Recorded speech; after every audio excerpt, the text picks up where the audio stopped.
간단하게 또 교수님에 대한 자랑을 좀 해주시죠. 네, 저는 서울대학교 물리천문학부에 재직을 쭉 했습니다. 굉장히 오랫동안. 지난 봄까지 재직하다가 사실은 여름부터 퇴직을 해서 지금은 이제 명예교수로 있습니다.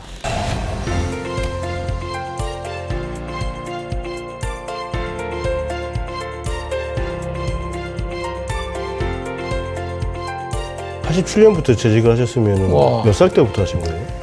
그러니까 만 29. 29때부터 서울대 교수를 하셨다고요? 너무 사기 같은. 30년 넘게 네. 그 원자력 산업, 핵산업계에 있었지만 네. 이 핵 문제를 아주 시원하게 설명해 주는 분이 없었어요. 주변에. 왜냐하면 핵공학이라는 분야가 그나마 제일 가까운데 그쪽에서는 핵이 쪼개져서 거기서 나오는 열을 가지고 이용하기 때문에 그 이후부터를 주로 다루는 그런 그 산업 분야고 핵공학, 학문 분야죠. 그리고 그 핵이 왜 깨지고 그 안에 뭐가 있고 어떻게 바뀌고 이런 메커니즘을 좀 잘 이렇게 설명하는 그런 분야가 아니기 때문에 핵을 연구하지 않더라고요. 네, 그러니까 쪽으로 잘 설명하는 분이 없어요. 그렇기 때문에 우리가 원자력 얘기하고 핵 얘기하고 뭐 핵산업계 이쪽 분야로 핵발전소 이런 분야를 얘기를 할 때 핵 분야를 지금 오늘 최무영 교수님을 모시고 이렇게 자세히 설명하실 수 있는 분이 없다. 그 아주 귀중한 자리가 될 것 같습니다. 예. 오늘 특별히 제 뒤에다가 저 이미지 이렇게 넣었어요. 예. 제가 이렇게 쭉 멋진 이미지. 그 아톰 스트럭처 해가지고 검색해가지고 했는데 이게 그나마 제일 이렇게 근사치 비슷한 느낌이어가지고 빨간 게 뭐고 파란 게 뭔지는 정확하게 모르겠는데 저 포도 송이 같은 게 핵이죠, 핵. 예. 네. 빨간 거하고 이제 파란 거하고 하나가 양성자고 네. 하나는 중성자입니다. 그렇죠. 네. 네. 어느 쪽이 어느 걸 했는지 모르겠지만 네. 대체로 조금 적은 숫자가 양성자고 조금 많은 게 중성자로 생각하시면 되게 맞습니다. 그리고 바깥에 이렇게 그물망처럼 있는 게 사실 전자들. 전자들이죠. 네, 전자.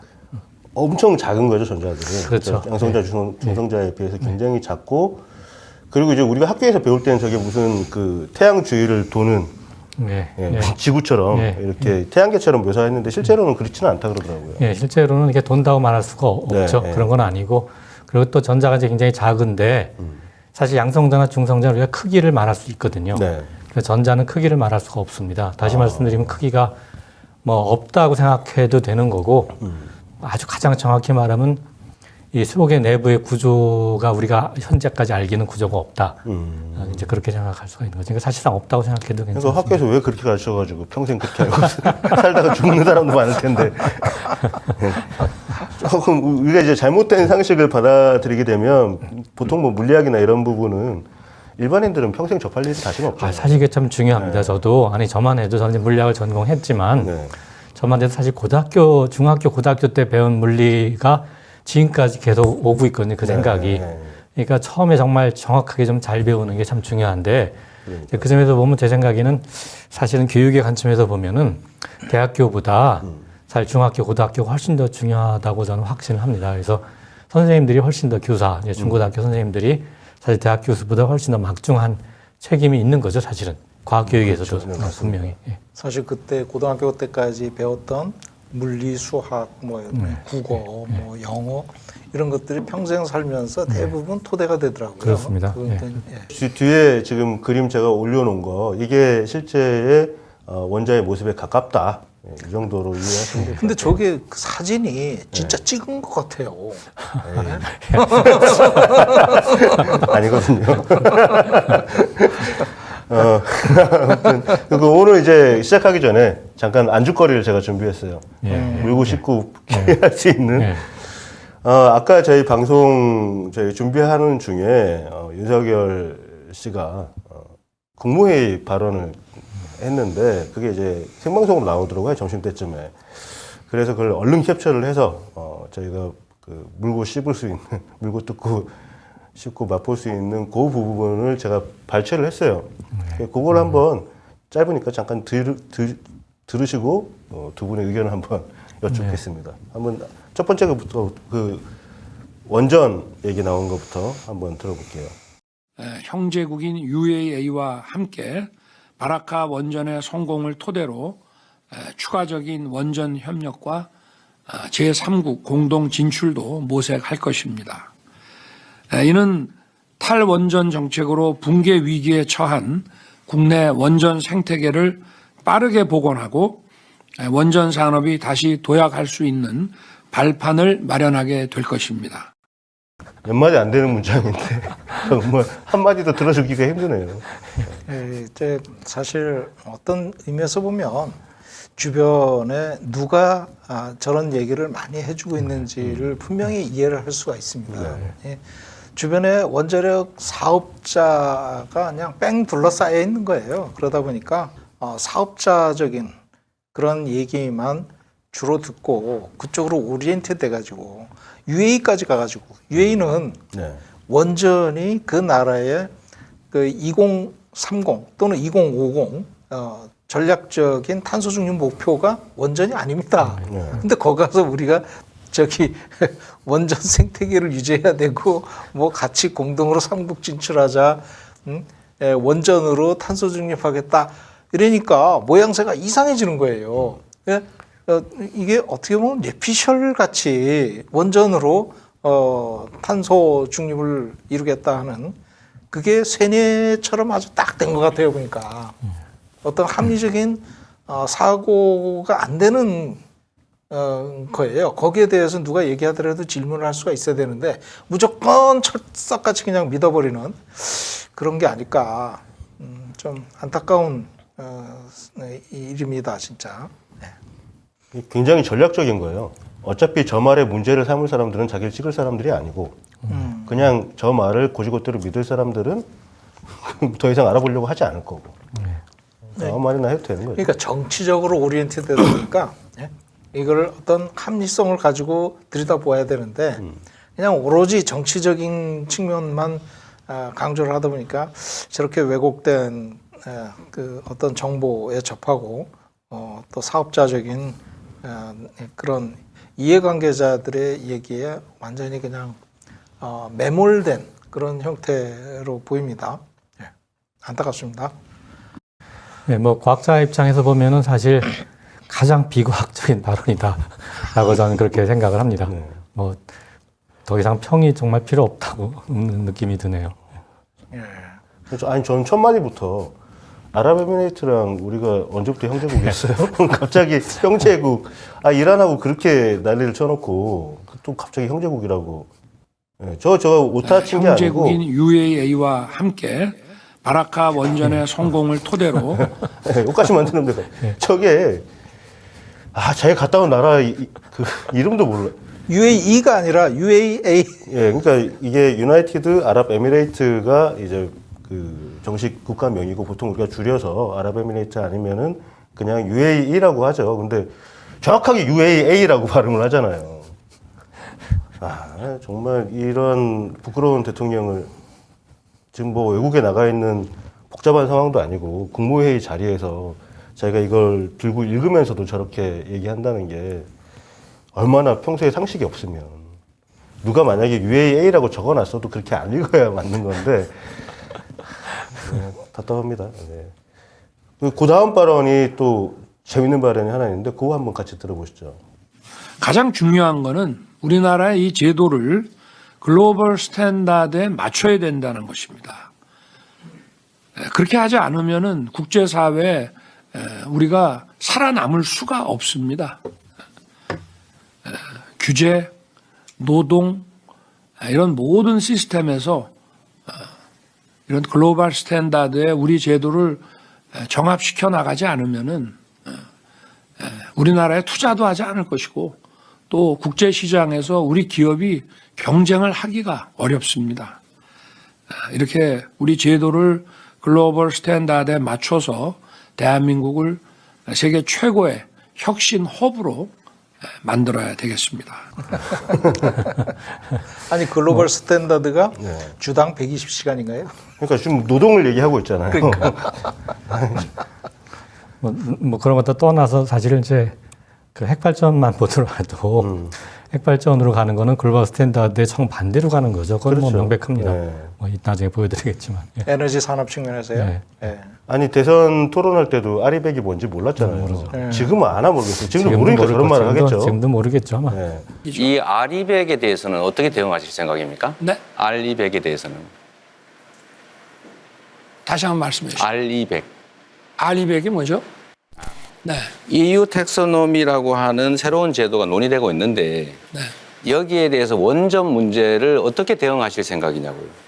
아니, EU 뭐란 건 저는 막 들어본 적이 없으니까 좀 가르쳐 주시죠. 그러면 제가 설명해서 말씀. 저 말대로 글로벌 스탠다드, 그러니까 알리백이나 이런 거에 맞추지 못하면 투자도 못 받고 우리가 수출도 못 해요. 그렇게 생산된 제품 자체를 수출을 못 하기 때문에 지금 경남이나 이쪽에 있는 산단에서 굉장히 골머리를 쏟고 있다는 얘기를 듣고 있는데 이 양반 어떻게 원전을 계속 만들자고 하면서 글로벌 스탠다드에 맞춘다는 얘기를 하고 있고 주당 120시간 노동 시간을 얘기하면서 어떻게 그걸 글로벌 스탠다드로 이건 뭐 총체적인 난국인데 누가 한 명 제가 진짜 저 안에 사람이라도 고용해가지고 뒤통수 한 대씩 때려줬으면 좋겠어요. 어떻게 저렇게 바보스러운 얘기를 하죠? 너무 심하잖아요. 너무 심각해요. 전부 다 술 때문 아니에요? 술이 취해가지고 지금 횡설수설 하는 건지. 아니 근데 거기 적어놨을 거 아니에요. 그 밑에 보면 드리번드리번 하고 읽잖아요.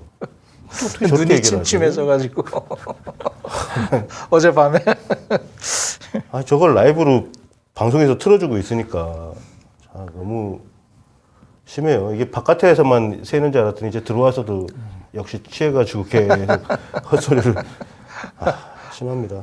본론으로 바로 들어갈까요? 너무 갑자기 허탈해져가지고 기운이 빠지네. 네, 사실 좀 기운이 좀 빠지네요.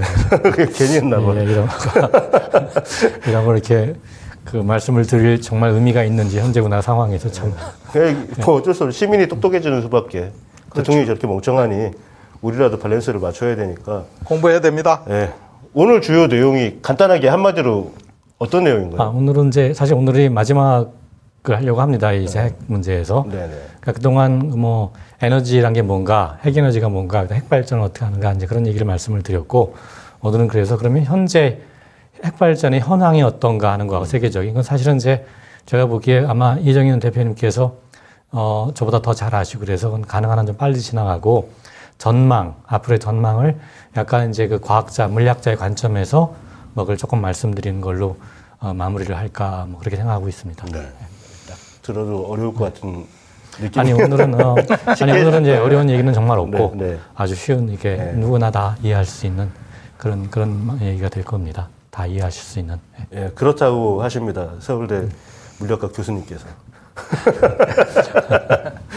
예, 자료 한번 보여주실까요? 저희 목차를 오늘 방송을.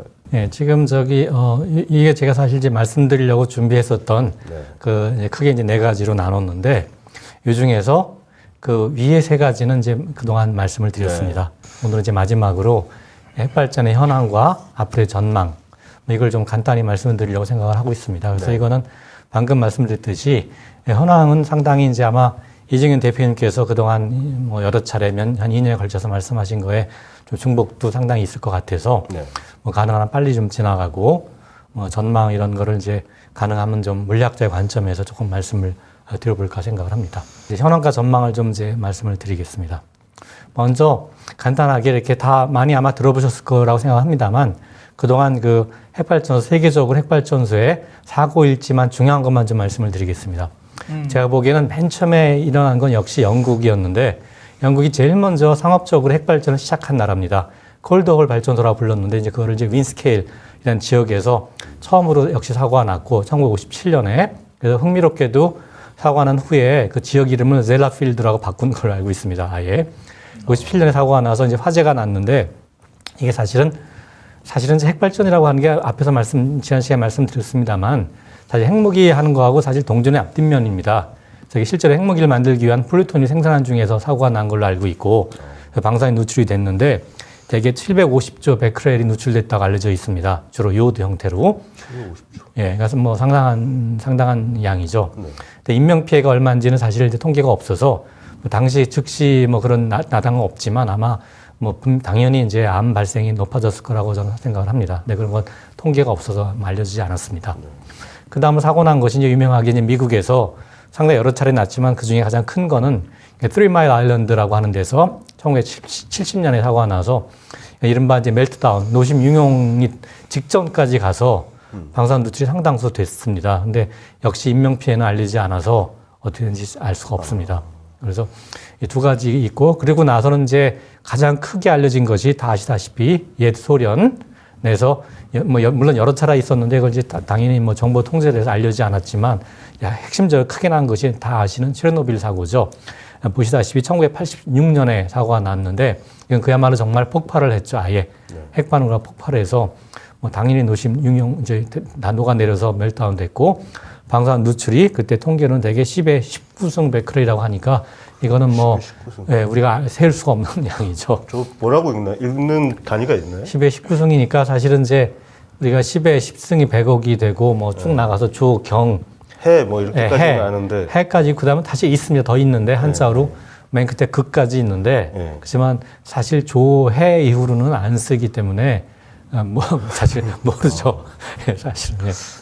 사실 저렇게 많이 핵물질이 나갈 수 있는 그 근원이 뭐냐면 이제 핵연료 때문에 그렇다는 거죠. 핵폭탄하고는 그렇죠. 비교할 수 비교가 없을 정도로 그렇습니다. 많이 나가게 됩니다. 그러니까 예를 들어서 뭐 히로시마에서 핵폭탄 터진 거에서 터진 거보다 월등히 많습니다. 사실 이것이. 보통 그 핵폭탄이 터지면은 어쨌든 그 방사능이 나오는 양은 그 뭐 파워가 아니라 그 핵물질 원료의 그렇습니다. 양만큼 나올 거 아니에요. 그렇습니다. 근데 이제 제가 알기로는 어설프게 알기로는 톤 정도로 되는 걸로 알고 있고. 커야지 톤이죠. 클 때 아주 클 때 한 톤. 톤으로 되는 거 뭐 작은 것들도 많고. 요새.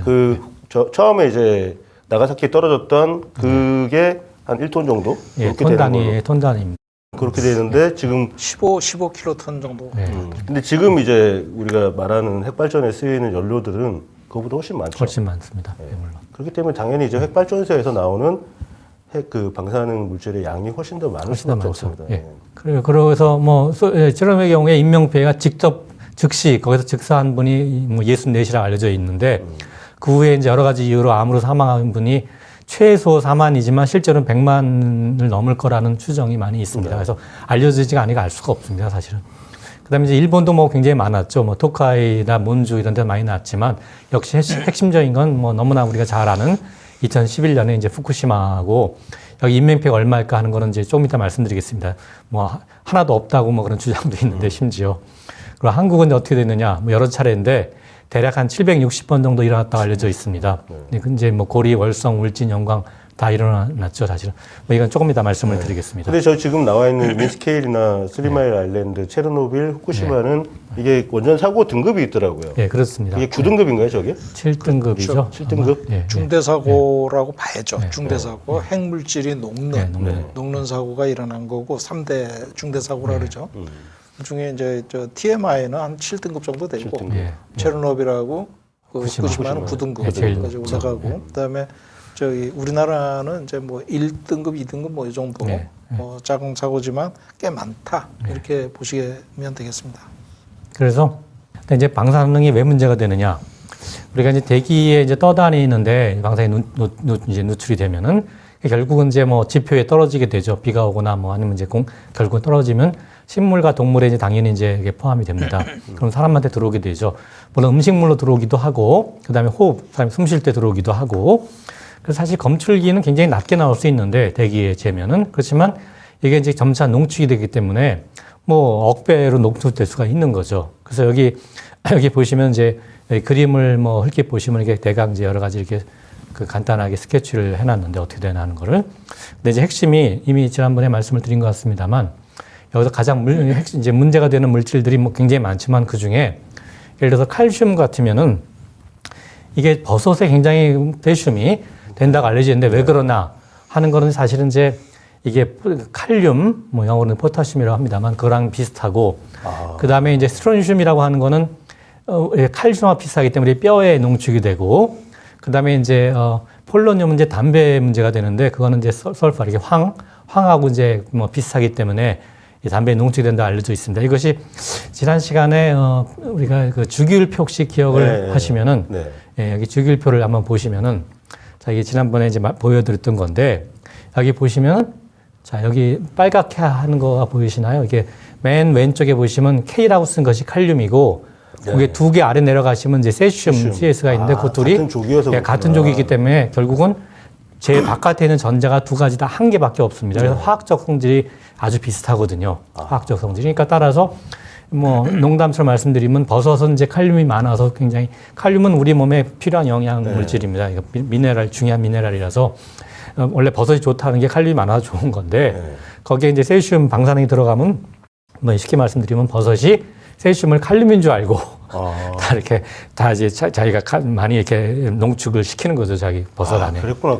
그래서 지난주에 저희가 이거 방송하면서 왜냐면 후쿠시마 이번에 가가지고 고치제한 거를 보도를 하면서 궁금했거든요. 왜냐면은 그 버섯이 교수님, 핵종을 많이 김익중 교수님께서 예. 계속 얘기를 하시는 거예요. 이게 무슨 버섯이었죠, 이게? 우리나라 농산물에는 안 나온다. 그러니까 영양이 공기를 통해서 이렇게 날아올 수도 있었는데 그거는 아주 미미하거나 적다라는 거였어요. 근데 어쩌다가 우리나라 농산물 중에서 표고버섯을 쟀는데 여기서 나오더라고요. 우리나라 표고버섯. 네, 우리나라 표고버섯. 네. 그래서 처음에는 일본산인데 원산지 속였구나 이렇게 생각을 했죠. 근데 꾸준히 나와요. 그리고 심지어는 내가 아는 사람이 직접 재배한 경주에서 그걸 갖고 해봐도 나와요. 그래서 이거 뭔가 다른 이유가 있다 이런 생각을 하게 됐죠. 뭐 여러 가지 버섯, 뭐 표고버섯이나 맞아, 표고버섯. 표고버섯에서 세슘이 많이 나온다. 네, 사실. 그 자기가 이제 검사를 해보니까 그렇게 나오는데 왜 그런지 모르겠다고 하셨거든요. 알려드려야겠다. 내 아는 척해 전화해가지고 그거요.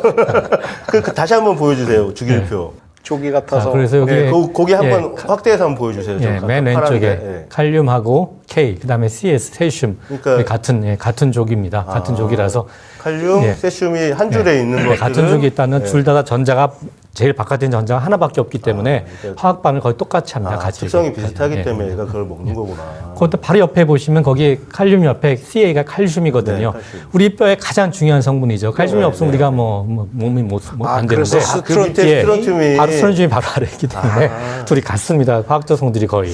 그러니까 이렇게 이해를 하고 그러니까 쉽네, 보면 그러니까. 참 쉽게 그러니까 스트론튬이 뼈에 잘 붙는 그렇죠. 이유가 뼈에 다 농축이 칼슘 됩니다. 성분하고 같은 같기 때문에. 성질을 갖기 때문에 김수 교수님이 이것도 모르셨대. 우린 아는데. 그러니까 금방 다시 한번 보시죠. 왜냐면 너무 지금 바보 도티인 느낌이라. 위에 칼륨하고 칼슘, 그러니까 4번에 있는 거.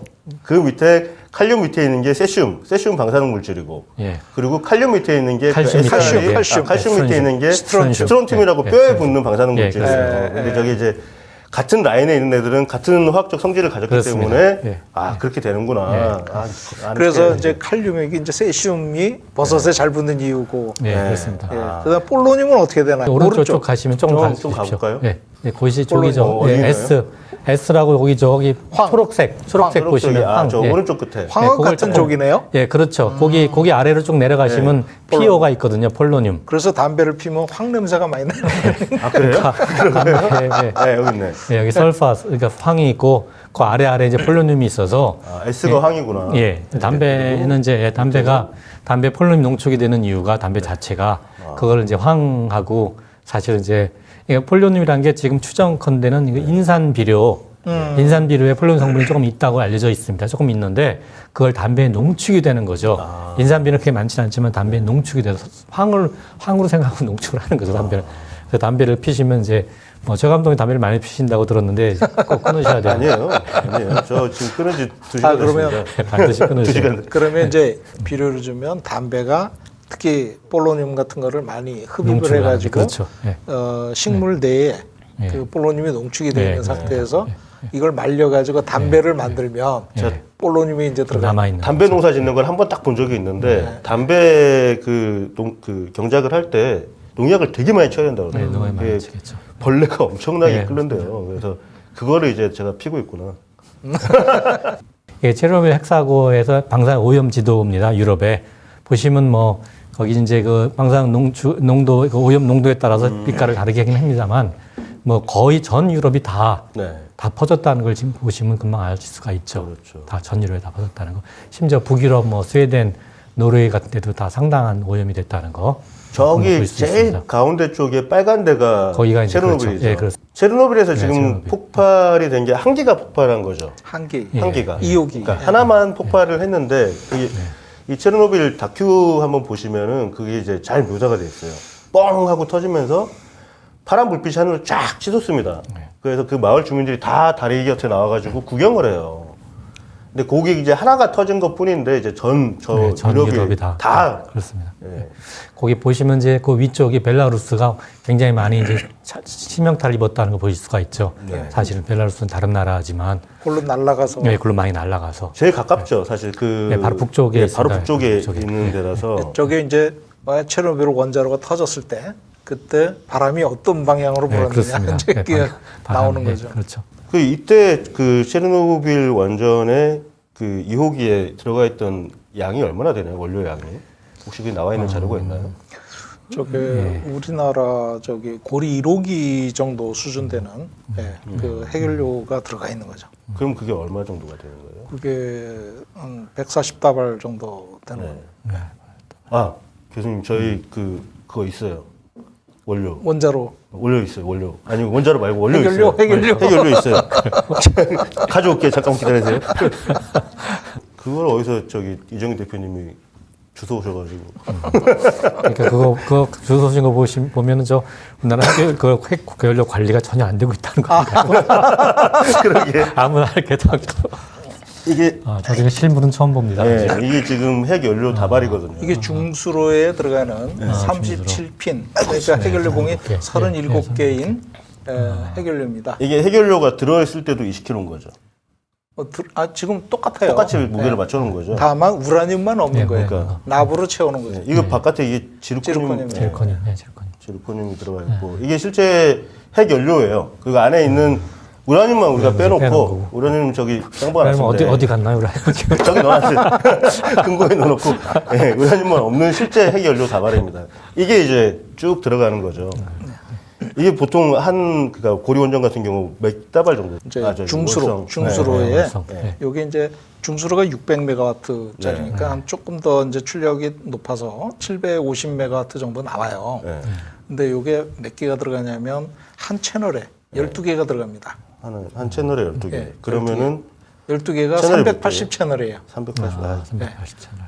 12개 곱하기 교수님 380. 산수는 잘 못하시는 걸로 제가 알고 있기 아니, 때문에 뭐 계산기 있어요. 네, 10 곱하기 380. 곱하기 12개요? 12개 곱하기 380. 380 하면 4천. 91,200인데 그럴만해요? 예, 10만 개네? 그러니까 아니죠. 91,200kg. 킬로그램. 킬로그램. 20kg. 킬로그램이면 톤으로 따지면 이게 몇 톤이에요? 그 90톤이네. 90톤, 91톤이네요. 91톤이 한 방에 날아간 거네요. 그러니까 예. 요 하나가 20kg인데요. 네. 요게 튜브 안에 들어가 있어요. 네, 네. 튜브 안에. 네. 이게 12개가 들어가 있으니까 얼마예요? 240kg 아니에요. 그게 380개 있으니까. 네, 240kg이 무게로 네. 누르고 있는 거예요. 그러니까 두께가 이게 10cm니까 한 4mm 정도 되나? 그 정도 되는 두께의 튜브. 네. 예. 직경은 10cm. 그게 그 안에 이게 12개가 들어가니까 얼마나 무겁겠어요. 그러니까 이게 처져요. 91톤이네, 91톤. 네. 30년 수명 되기 전에 이게 처져가지고 그러겠네요. 해결료를 넣고 뺄 때 이제 그 툴이 해결료 교환기가 양쪽에 붙잖아요. 그게 10톤짜리거든요. 10톤짜리가 양쪽에 붙어가지고 위에서는 해결료를 밀고 네, 아래 이제. 빼는데 이게 툴이 굉장히 길게 들어가야 되거든요. 근데 이게 처지니까 이게 부러지는 디태치 되는 거예요. 연결된 부위가. 그래가지고 고생을 되게 하는데 제가 특허를 만들어가지고 요걸 조치를 해줬죠. 그래요? 아유, 네. 특허료를 많이 받으시나요, 깜깜하게? 이거 한번 터지는 장면을 한번 보여드릴게요. 예, 그거 한번 틀어주세요. 체르노빌 발전소 터지는 장면인데 위에 들썩들썩 하던 게 위에 덮고 있는 뚜껑 같은 거 같은 뻥! 터졌어요. 뻥 터졌어요. 오, 저, 뿡! 네, 저렇게 터졌어요. 저렇게 터져서 원자로가 통째로 날아간 거라고 보면 됩니다. 뻥 터져가지고 위로 파란 불빛이 솟구치더라고요. 그러니까 쫙 일직선으로 사람들이 다 구경 나와가지고 멀리서 보면 파란 불빛이 네, 나는 저렇게. 걸로 이렇게 보이죠. 사실 그 전에 저출력 운전 모드에서 이게 폭발 가능성이 있다는 거를 일부 과학자들이 알고 있었어요. 그거를 운전원들한테 얘기를 안 해준 거예요. 그래가지고 안전 모드로 실험을 해야 되는데 안전 모드를 끈 거예요. 왜냐하면 정지가 되니까. 그러면 또 한 10억 이상 몇백억까지도 손해를 볼 수 있으니까 운전원이 그걸 꺼놨는데 이제 저는 잠깐 교수님께서 말씀하실 때 체르노빌의 저출력에서 폭주가 일어난 그 원인이 아직 정확하게 규명이 되지 않고 있다라고 말씀을 해주신 적이 있어요. 그거를 잠깐 좀 설명을 해줄 수 있을까 싶어서. 아니요, 뭐, 그러니까 그거는 제가, 아니, 저도 뭐, 거기 물론 이제 전문가는 물론 아니라서 아닌데 이제 그 제가 이해하기로는 사실 그거가 비선형성이 이제 당연히 있거든요. 그러니까 그거를 우리가 완벽하게 예측한다는 게 사실은 이제 엄밀히 말하면 원리적으로는 불가능합니다. 완벽한 예측이라는 게 사실은. 그러니까 이런 조건에서 이렇게 갔었을 때 어떻게 갈 건가 하는 거를 그거가 불확실성이 항상 거기 있거든요. 뭐 그래서 그러니까 그런 의미를 제가 말씀드린 겁니다. 사실 그래서 사실은 이제 그 동특성, 그 핵반응의 동특성, 다이내믹 캐릭터리스틱이라고 하는 것 자체가 완벽하게 이해할 수가 없는, 그러니까 우리가 완벽하게 예측하고 조정할 수가 없는 거기 한계가 당연히 있거든요. 그래서 그거를 말씀드린 겁니다. 사실은 그런 의미를. 사실 중수로가 일정 영역에서 운전 모드, 저출력이든 어디든 일정 운전 모드에서 양의 반응도를 갖는다고 그래요. 그래가지고 그 문제를 레귤러토리 다큐멘트가 있어요. 그러니까 인허가 규제 문서가 있는데 그게 C6라는 다큐멘트가 있어요. 거기서 리비전 제로에서 이 문제를 꾸준히 팔로우를 좀 하고 있는데 리비전 1까지 갔는데 그 규제 문서가 있다는 것 자체가 꾸준히 양의 반응도 문제를 어떻게 컨트롤할 것인가를 고민을 하고 있다는 거죠. 사실 기술적으로 극복됐다 하더라도 그 문제는 꾸준히 지금 팔로우를 하고 있다. 쉽게 말씀드리면 아직도 우리가 완벽하게 핵발전 요소들을 다 제어하고 있는 게 아니다. 경험상으로 이렇게 하니까 이렇게 되더라 정도. 근데 또 지금 후쿠시마나 체르노빌 같은 경우도 이렇게 다른 문제가 발생했을 때 감당을 못 하는 거예요. 또 사고 나고 이제 사후 약방문식으로 또 고치고 이런 식으로 가는 게 지금 우리가 알고 있는 핵발전의 현황이다. 이렇게 생각하시면 될 것 같습니다. 그러니까 물리학의 관점에서 보면은 뭐 사실 원리적으로 불가능하다고 할 수 있는 거죠. 사실 원리적으로 그 완벽한 제어는 사실은. 그 다음 내용 한번 넘어갈까요? 이거는 이제 그래서 벨라루스가 가장 피해가 많다고 알려져 있는데 거기에 이제 갑상샘 암의 진단 변화를 한번 보여한 겁니다. 그 연도별로 처음에 핵사고가 거기 이제 빨갛게 화살표 표시되어 있는 거 그 전과 후가 현저하게 차이가 난다는 거는 사실 명백해 보입니다. 이거는 뭐 사실 명백하죠. 특히 이제 어린애들한테 훨씬 더 치명적이라고 하는 건 잘 알려져 있습니다. 성인들보다. 그래서 뭐 이거는 뭐 너무 잘 알려진 사실이고. 벨라루스 지역만 일단 조사를 한 거네요. 거기만 조사한 겁니다. 그래서 이건 체르노빌은 이제 비교적 그래도 저런 게 뭐 다 이제 이해가 되는데, 그럼 후쿠시마는 어떤가 하는 건데, 그럼 핵사고라고 하는 거는 이제 사실 이건 뭐 원래 지진 해일 때문에 사고가 났다고 하지만 사실 생각해 보면 만일 이제 핵 발전이 없었다고 하면은 지진 해일 사고는 사실은 뭐 그걸 물론 피해가 컸지만 그건 일회성으로 끝난 거죠. 그 다음은 뭐 그냥 이제 다 회복되고 됐을 텐데 핵사고는 그렇지 않고 계속 지금까지도 앞으로도 사실 안 보입니다. 사실은 해결 방안이. 피해 규모 얼마인지 사실 모르죠. 현재까지도 뭐 되게 지금 세슘 누출이 히로시마 한 1000배 정도라고 지금 알려져 있습니다. 현재까지 누출된 게. 해결 방법이 사실상 없다고 저는 생각합니다. 적어도 과학자 관점에서 보면은. 그래서 뭐 30km 이내는 사실 살 수 없는 지역이라고 봐야 되겠죠. 지금 지난번에 갔다 오셔서 저보다 훨씬 더 잘 아시겠습니다만.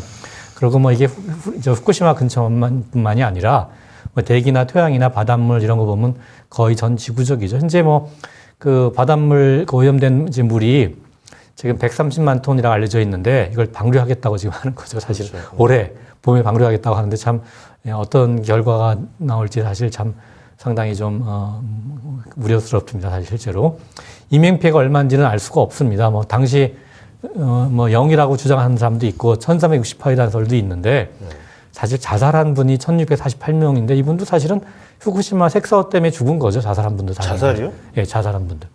비관을 해서 자살.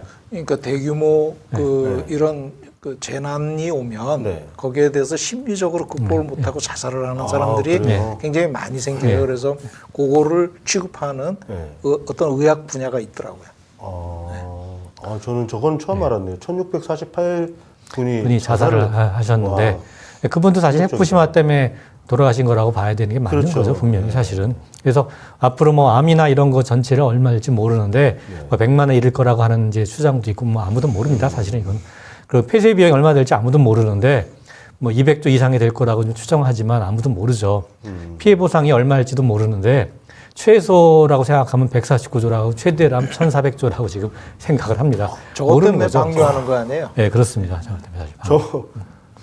아이고, 저건 말이 안 되는데. 네, 그러니까 뭐 결론적으로 말하면 파국이라고 봐야 되는 거죠. 이건 사실 분명히 이렇게 되면. 뭐 사실 일본이 여러 가지 원인이 있지만 이 후쿠시마가 일본의 파멸에 아마 완전히 그 방어틀을 당기고 그렇게라고 하는 게 사실 지배적인 관점입니다. 경제적으로 봐도 모든 걸 봤었을 때.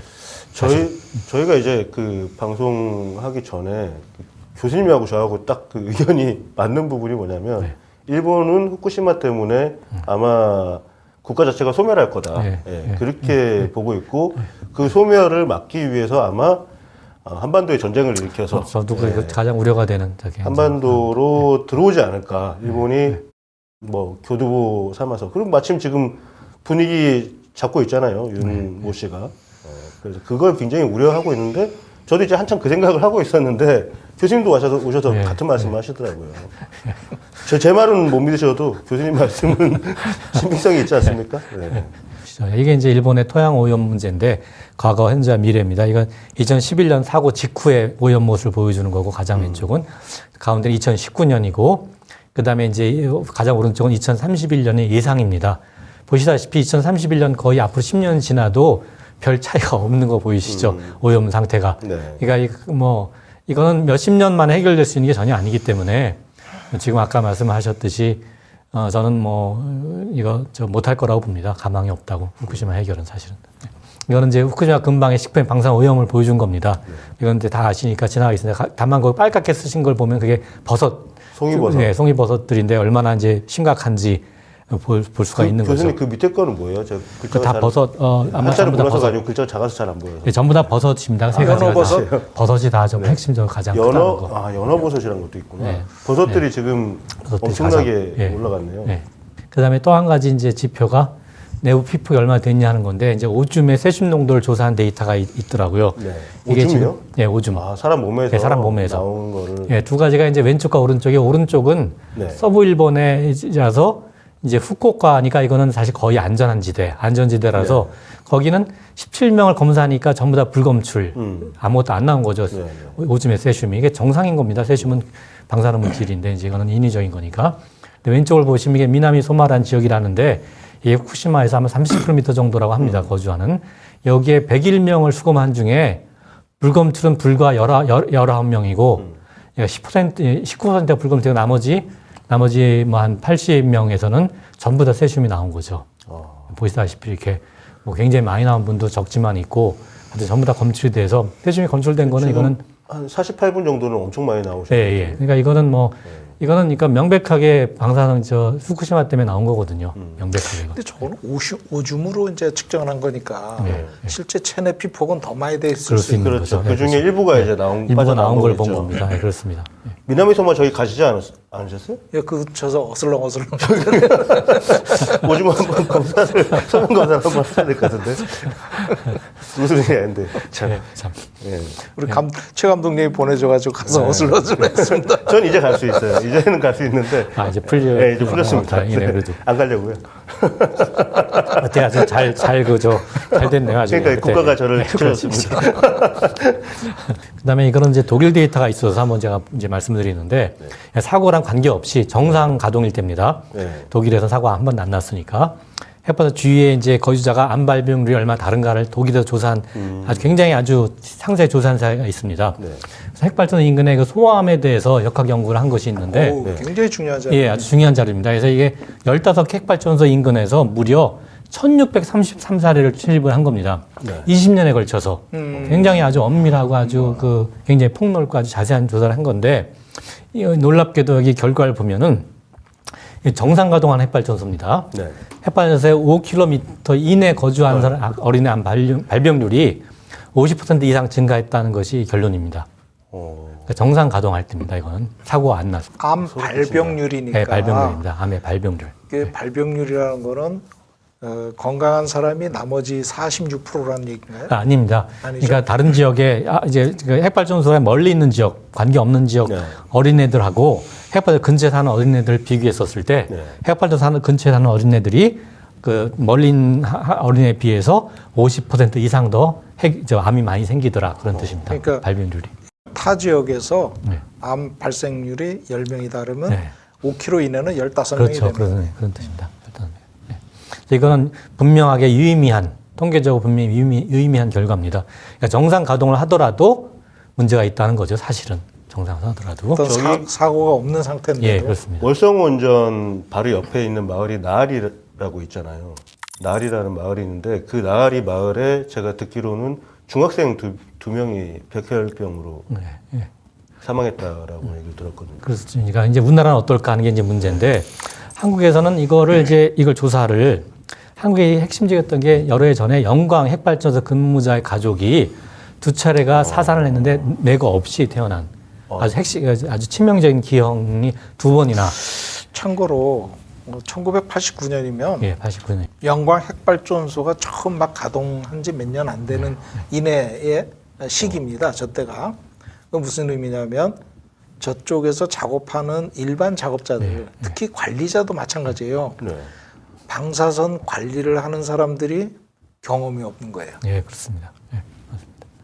그렇기 때문에 발전소 안에서 사용하던 오염된 장비가 그냥 바깥으로 갖고 나와도 그거를 어떻게 관리하는지 모르는 상태에서 그냥 나올 수도 있고 또 피폭이 오버돼도 어떻게 오버되는지도 모르고 이게 대부분 핵발전소에서 초창기에 벌어지는 일들입니다. 예, 그래서 저게 지역 풍토병 아니냐 이렇게 얘기할 수는 있겠지만은 완전히 관련성은 없다라고 얘기할 수는 또 없다. 그래서 이게 이제 그 다음에 참 흥미로운 이제 이 사례가 있는데 저것 때문에 당연히 이제 역학조사를 했습니다. 네. 핵발전소 종사자 및 주변 주민 역학조사 연구라고 한 걸 만들었습니다. 그래서 이걸 해서 1990년부터 2010년에 걸쳐서 20년에 걸쳐서 역시 조사를 했는데 결론은 뭐냐? 암 발생의 위험도가 차이가 없다라는 걸 2011년 보고서를 냈습니다. 차이가 없다. 그러니까 독일과는 전혀 다르죠. 전혀 다르죠. 그래서 이게 이상해서 후속 연구가 있었습니다. 네. 후속 연구 한번 다시 보시죠. 원전 주변 그 역학조사 관련 후속 연구가 2013년부터 15년까지 2년을 조사했는데 이 결과는 어떠냐? 3배 이상 증가했다는 거. 저거는 월성 얘기하시는 거죠? 아닙니다. 이거는 아닙니다. 영광입니다. 영광 지역에서만. 아니 영광 근데 지역에서만. 20년 동안 지금 연구한 결과는 차이가 없다라고 했는데 저 연구는 누가 어디서 한 거예요? 네, 두 가지가 다 네. 서울대학교에서 한 겁니다. 교수님 안 하셨죠? 저는 당연히 전문가가 서울대학교 아니니까. 의대에서 한 거 아니에요? 네, 첫 번째가 서울대학교 의과대학에서 한 거고 두 번째는 서울대학교 보건대학원에서 한 겁니다. 보건대학원에 저 백도명 선생님이 아마 한 걸로 알고 있습니다. 네. 근데 왜 저런 차이가 나죠? 그러니까 제가 이제 강조하고 싶은 거는 네. 그래서 사실 이런 연구라고 하는 게 네. 이게 이제 결국 통계를 해석하는데 네. 어떻게 해석하냐에 따라 마음대로 해석할 수가 있는 겁니다. 원래 통계라는 게 사실은. 이렇게 말하면 좀, 이건 굉장히 극단적으로 제가 이제 반농담 표현하는 거긴 합니다만. 그러니까 뭐 그런 말을 흔히 하죠. 통계학 하시는 분들하고 얘기를 해보면은 어떤 결과 원하느냐. 원하는 결과 만들어주겠다. 저기랑 똑같은데요? 그런 말 저기 여론조사 하는 거랑 똑같은데요? 맞습니다. 예. 여론조사 업체에서도 돈만 주면 우리가 다 원하는 결과 만들어줘요. 라고 실제로 얘기를 했어요. 네. 저희한테. 그러니까 물론 이제 이렇게 좀 과장이긴 합니다만 사실은 그래서 이거를 데이터를 어떻게 처리하고 어떻게 분석하느냐에 따라서 사실 상당히 다른 결과가 나올 수 있다는 걸 보여주는 거죠, 이게. 그리고 또 한 가지는 저도 이제 과학자지만 과학이라고 하는 거가 완벽한 확실성이라는 건 사실 없습니다. 과학에도 사실은. 그러니까 뭐 과학이라는 게 진리를 탐구하는 거가 아니고 진리라는 걸 말하는 게 아니기 때문에 가장 합리적으로 이것이 가장 합리적인 추론을 말하는 게 과학이기 때문에 뭐 100% 맞다고 항상 말할 수 없는 거죠, 사실은. 저것 때문에 네. 삼자 검토가 굉장히 필요한 거예요. 네, 네. 근데 우리나라는 삼자 검토를 안 해요. 이게 저 사업자가 딱 하나잖아요. 독점 사업자. 그러다 보니까 특히 더 삼자 사업을 해야 되는데 삼자 사업을 할 수 있는 주체가 없는 거예요, 지금. 그렇죠. 예. 그 아예 이제 원자력 안전권 미래에서 하려고 이제 뭐 그러다 언젠간 되겠죠. 그러다 팽당. 아니, 그러니까 이제 지금 우리나라에는 저 원전을 관리하는 사업자가 한수원, 한국수력원자력 이 회사 하나이기 때문에 이 회사 하나에서 자기네들이 셀프 검사하고 그러니까 셀프 점검하고 거기서 돈이 다 나오기 때문에 네. 모든 원자력 산업은 다 한수원이 컨트롤하는 통제하는 그 바운더리 경계 안에 들어가 있다 이렇게 보시면 됩니다. 그래서 뭐 이게 이제 한국의 핵발전소 현재 불포인데 2021년이니까 사실 이제 1년 반 전입니다. 네. 뭐 밀집도가 세계 1위라고 하는 건 지난번 말씀드렸고 보시면 이제 여기 뭐 울진 뭐 그다음에 이제 경주, 월성, 그다음에 부산의 고리, 영광 현재 이렇게 있죠. 그다음에 영덕하고 뭐 이런 거는 이제 뭐 저 하려다가 지금 뭐 준비 상태지만 근데 문제는 이제 여기서 이게 재미있는 거는 저는 울진을 이제 한울이라고 이름을 붙였고 영광을 한비처 이름을 붙였죠. 네. 그게 왜 그랬을지도 저는 상당히 흥미롭습니다. 왜 울진이라고 안 그러고 왜 한울이라고 그러고 영광이라고 안 그러고 한빛이라고 그러느냐. 월성하고 고리는 월성을 이제 경주라고 안 그러고 부산이라고 안 그러니까 어차피. 근데 울진과 영광이라고 하는 건 지역 이름을 딱 빼버렸다는 게 좀 흥미롭다고 생각하는데 어쨌든 공통점이 있죠. 우리나라 현재 그 핵발전소 4군데하고 그다음에 영덕에다 뭐 혹시 짓는지 안 짓는지 하여튼 지금 모르겠습니다만 공통점이 뭐냐 이거죠. 서울에서 멀리 한다는 게 공통점이지 않습니까? 당연히. 네. 근데 이거는 이제 서울이라는 게 보면 서울이 우리나라 전체 전력의 40%를 소비하는데 네. 서울에서 얼마나 생산하느냐 전력을 자금률이 겨우 3%거든요. 화력발전소가 하나 있죠, 서울에. 하나 딱 있습니다. 서울 화력이라는 거 당일리 이제 지금 이제 제한강교 근처에 있는 건데 뭐 거기에 이제 딱 하나 있는데 잠수하니까 그래서 그러면 도대체 어떻게 이게 가능할까? 그러니까 어떻게 가능할까요? 이제 보시면은 자 이게 서울시 구별 전력 사용량인데 이게 보시면 이제 빨간 거가 이제 서초구, 강남. 근데 이거는 2018년 데이터인데 네. 이제 근데 놀랍게도 이제 2020년 바로 요번 22년 데이터를 보면은 역시 서초, 강남, 송파라고 하는 강남 3구가 역시 압도적으로 1위입니다. 셋이. 요건 2018년은 좀 아니었지만. 그리고 나서 그다음에 양천구는 이제 목동이 있죠. 네. 그리고 이제 성동구, 용산구 새로 떠오른다는 용산 특히 이런 데가 있고 최하는 관악구입니다. 관악구 왜 이렇게 안 쓴대요? 관악구는 제가 생각하기에는 거기는 이제 이른바 신림동 쪽에 그게 뭐죠? 저기 유명한 그런 그 달동네가 있습니다. 아주 커다란 달동네 있고 관악구는 상당히 보면은 뭐 제가 보더라도 굉장히 조그만 전체적으로 보면 소득이 가장 낮은 편이죠, 서울에서. 관악구 다 공부한다고 조금만 이게 스탠드만 써서 그런가? 뭐 그런 것도 많고요. 거기 이제 고시촌이라는 게 지금은 이제 원룸이 돼 갖고 굉장히 열악한 그런 데 굉장히 많고 뭐 그래서 그러는데 지금 보시면 흥미로운 게 보시면 서초구, 강남구, 송파구는 2018년에서 2022년 보면 월등히 증가했습니다. 사용량이. 네. 그런데 관악구는 오히려 내려갔습니다. 더. 그러니까 양극화가 이 에너지 사용에서도 오히려 심화된다는 걸 보여주는 거죠. 코로나 이후로 특히. 지금 딱 보니까 많이 쓰는 데는 잘 사는 동네네요. 당연하죠. 네, 뭐 당연합니다. 동네에서 강남 뭐 3구가 전기를 압도적이고 많이 쓰고. 뭐 양천, 성동, 용산 뭐 그렇고 네, 그렇습니다. 요 앞에 거 아까 보시면은 서울이 그 40%하고 네, 서울이 에너지 전체의 40% 씁니다. 그러니까 우리나라 전력에. 쓰는 양 전체의 그렇죠. 40% 쓴다. 네, 전체 40% 씁니다. 전체 40%. 서울이 저걸 다 서울이. 쓰고. 네. 네. 근데 흥미로운 거는 우리나라 전체 전력의 상당 부분은 이제 사실은 산업 같은 게 많은데도 불구하고 네. 서울은 산업이 거의 없지 않습니까? 그렇죠. 그러니까 서울은 진짜 소비가 그렇게 많이 하는 거죠. 전기는 제가 서울에서 보기에. 다 쓰고 네, 다 지금 쓰는데. 지어놓은 거는 네. 다 뭐 네, 근데 이제 경상도. 그렇습니다. 더 흥미로운 건 그러면 핵발전소 발전소인 데는 어떤가 네. 봤습니다. 전남 영광은 네. 185 아주 최하죠. 경북 울진은 184 더 적고 강원 삼척은 더 적습니다. 182. 관악구 하나만 더 안 되네요. 네, 그만도 안 됩니다. 아니, 아예 평균입니다. 이거 평균. 네. 가구당 평균이니까. 가구당 평균. 네, 평균입니다. 그러니까 아무튼 최하죠. 그런 데가. 그 영광 울진은 핵발전소가 있고 삼척은 아주 화력 발전소 큰 것이 있습니다. 그래서 그러면 어떻게 되느냐? 그래서 어떻게 된 거냐? 네. 답은 이거죠. 결국 뭐냐? 바로 송전탑입니다. 이게 홍천내에 있는 걸 보여주는데 하나 초고압. 그러니까 이게 76만 5천 볼트. 엄청난 전압이죠. 네. 이런 송전탑이 요 조그마한 마을, 홍천군 남면 신대리 상원마을이라고 하는 조그마한 마을에 무려 21개가 있습니다. 네, 끔찍한 거죠, 이건 사실은.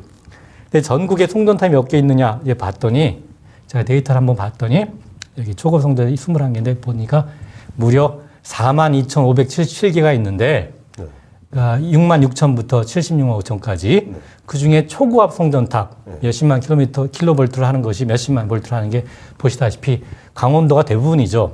횡성, 뭐 정선, 삼척, 평창, 뭐 이런 홍천, 뭐 태백 보면서 강원도가 이게 뭐냐 이것이 뭐냐 바로 보시다시피 바로 핵발전소 울진에서 오는 핵발전소하고 그 다음에 일부는 화력발전소 삼척 이런 데서 오는 거를 주로 그것이 주가 됩니다. 그래서 그것이 다 서울의 수도권으로 오는 송전이죠. 다 이게 전부 다. 서울에. 이게 이제 그 하나의 전력 그리드망을 만들어 놓는데 저기 다 서울로 땡겨 오기 위해서 만들어 놓은 그렇죠. 거죠. 그리드방이라고 지금 할 수도 없고 왜냐면 그리드라는 게 스마트 그리드라고가 지금 문화는 아닙니다. 사실 아직도 아니고 그냥 원시적인 그냥 송전이죠. 서울에 많이 쓰니까 서울로 가져오기 위해서 가능한 서울에서 멀리 핵발전소를 지어놓고 거기 있는 걸 서울에다 갖다 끌었어야 되니까 송전탑을 엄청나게 건설을 해놓은 거죠. 그래서 여기 심지어 여기 추가 건설 예정까지도 있는 판이니까 참 놀라운데 자 그런데 이제 문제가 이거죠. 지금 이제 핵발전소에 크게 두 가지 문제라고 하면 이제 정상 가동일 때 사고 안 날 때 첫째는 이제 온배수 문제인데 또 한 가지는 초고압 송전이거든요. 온배수 문제라고 하는 건 사실 환경 교란을 시키고 기후변화, 요새 이제 기후변화의 온실기체 문제가 이제 핵심인데, 사실 온실기체가, 사실 온배수 문제는 이제 사실 수증기하고 연결되기 때문에 우리가 온실기체라고 하지는 않지만, 그렇지만 사실 수증기라고 하는 거는 굉장히 이제 단기적이고, 사실 수증기라는 건 물의 순환 때문에 이제 좋은 역할을 다 하기 때문에 우리가 온실기체 넣지는 않지만, 단기적으로는 수증기가 사실 70%를 차지합니다. 이 온실기체 효과에 사실은.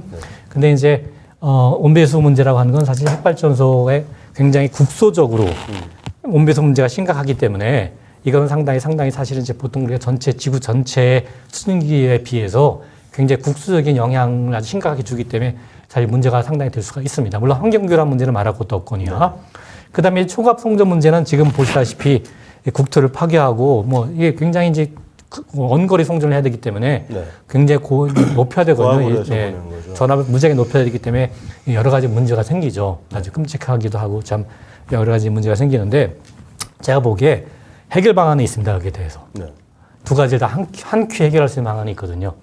한 큐란 말 써도 되나 이런 방송에서. 이런 방송에서 써도 됩니다. 한 큐 해결할 수 있는 게 있는데 뭐냐.